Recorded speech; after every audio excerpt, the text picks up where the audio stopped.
Reading these responses makes me wonder how mankind survived this long.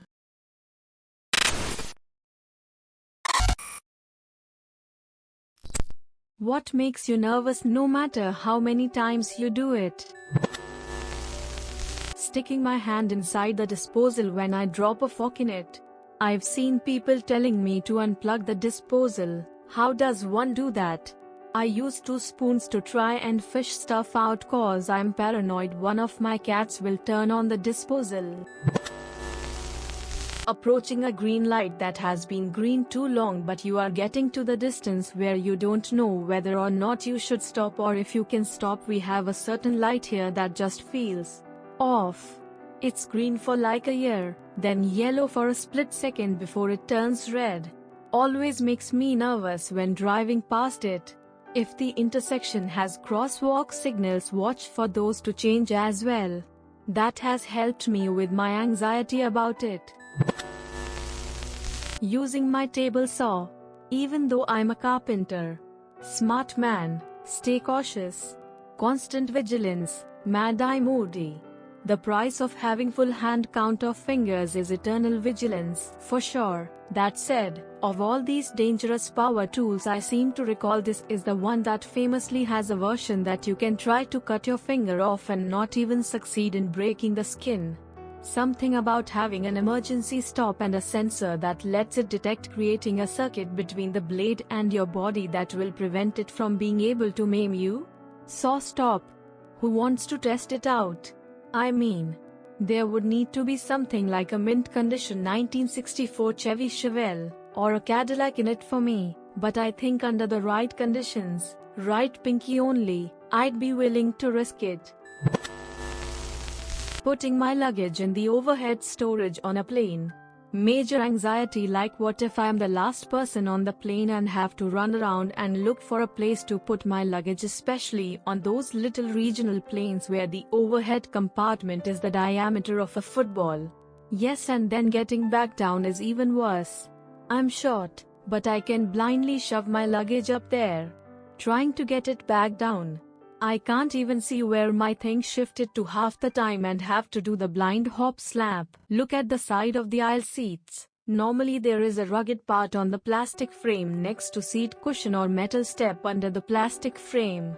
That is used for stepping and grabbing stuff from the hat racks. I am a cabin attendant. We use them all the time when things slide to the back. You can use them as well. Enjoy grabbing your luggage without hassle next time. Thank you. That's good to know. Have my free word lol. And otherwise just ask some tall person to help you store your stuff. It makes them happy if they can help with something easy. And research points out you can even ask bigger favors later on. When my boss goes, can we just have a quick chat? My boss did that to me when I took a day off last year.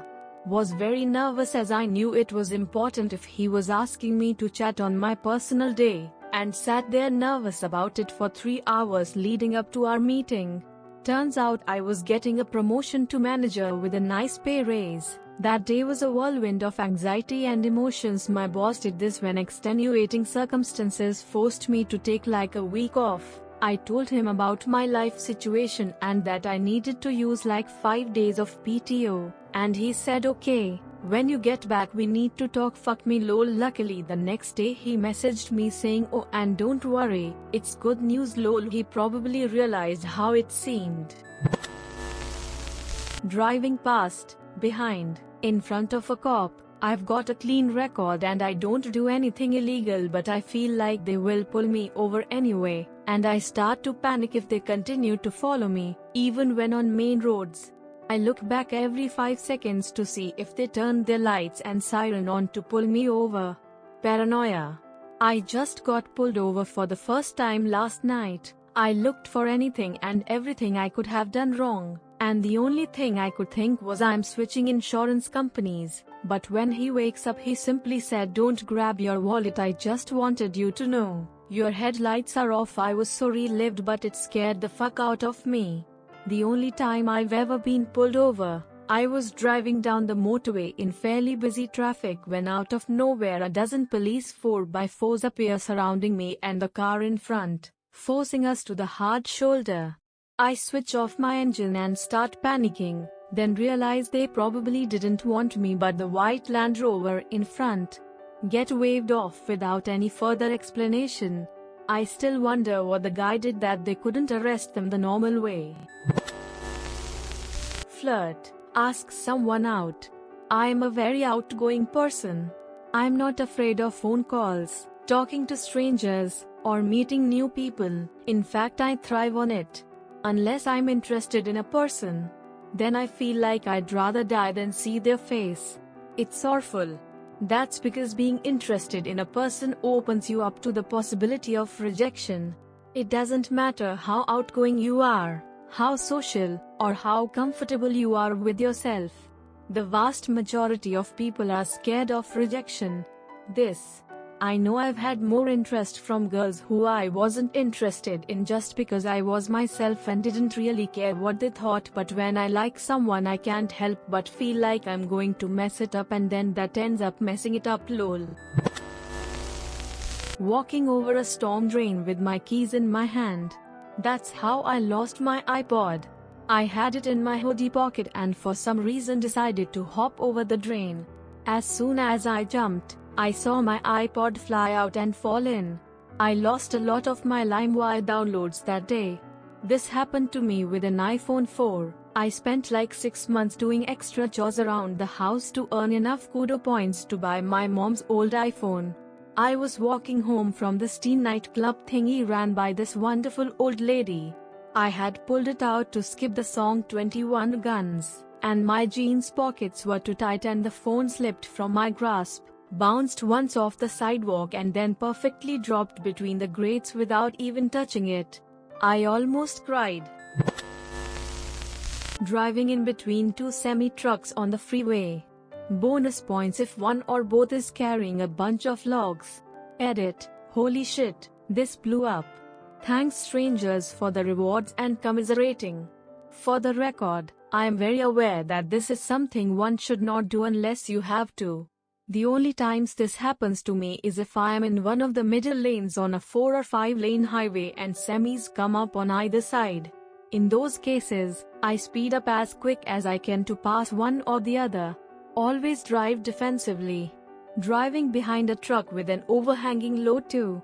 I'm always terrified my depth perception will fail me and I'll ram it with my windshield. My cousin died in an accident like that. She was in a goddamn bus at one of the front seats and the bus rear-ended a semi-truck carrying timber. It's a valid fear if you ask me. Walking out of a store without buying anything. Edit. Thank goodness I'm not the only one. Sounds like there are literally dozens of us. I'm always paranoid that I'll trigger the security alarm for no reason. After school I sometimes pop into a store with my backpack on, most of the time not even buying anything. Always get looks from people. One time got stopped and searched. Hate it. So embarrassing. Relevant username. JK. I remember going to the drugstore after school to buy some makeup, and a store assistant was, not so subtly, following me to every aisle.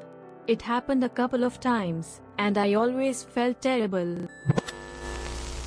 At meetings when they say, "Okay, everyone, let's go around the room and introduce yourself." Even worse when they require stupid things like, include your favorite food and why you like it or tell us why you're here. Because it's mandatory. Tell us why you're here. Because it's mandatory. I'm here because I strongly believe in the company, or companies, I owe bills to, and to promptly and diligently collect my paycheck. The problem I have with this is I suddenly forget everything about myself. Favorite food? Oh god, what have I eaten ever? Favorite movie? I watch movies. Hobbies? Is sleep a hobby? Did I even sleep last night? Typically how it goes in my head. Public speaking. I can't believe I had to scroll this far to find this. I can't remember a single word I've spoken in public. despite making several well-received public speeches. This is something that everyone says you'll get better at the more you do it, but after a freak ton of presentations at school, it never got better for me. It's a lie. I used to hold regular staff meetings, 2x a month, and presentations, did it for more than 2 years, and the thought of it still makes me cringe. Merging onto a busy highway when I was learning how to drive, my mother took me on the interstate for the first time. She's a nervous driver as is, and I wasn't ready, and there was a lot of crying and screaming, and I almost sideswiped a few cars trying not to get run over by a truck trying to merge onto the interstate. Needless to say, even 20 years later, I'm still twitchy on the interstate occasionally. People who get really nervous in the car should absolutely never teach anyone how to drive. It's so freaking distracting when you hear them suck in a breath or notice them bracing all the time. My mother was like this, and I refused to drive her anywhere. Honestly. Sex. I lost my virginity when I was 17 and was only with them for like 7 years after that. I was comfortable and had no problems. The first girl I was with after that, I looked down and nothing was working. That's when I realized I have performance anxiety. I still get performance anxiety now. Once I've done it a few times with said person, I don't have any issues. It's always the first and sometimes the second time he doesn't want to work alone. Viagra helps so much with the performance anxiety. Tried it once, worked a treat. I tried Viagra, it works when I'm going raw, but when I factor performance anxiety with a condom and a lack of sensitivity due to no foreskin, it's a really tough one. I'm a regular size, but I start from near micro penis, so it's more worrying about hiding it. Once I know someone doesn't care about what it looks like, I'm okay. The thing is, I don't think most girls do care, and it's a guy problem. Reading these responses makes me wonder how mankind survived this long. Well, the telephone is a relatively recent invention, so most of the people on here probably could manage. I think you got it backwards. Being nervous and anxious about various things is literally how mankind has survived this long. People who are not nervous or afraid of things usually died out before passing on their genes. Anxiety is precisely why. Approaching a woman to try and flirt/get her number. Just do what I do and never try to talk to anyone ever. Problem successfully avoided.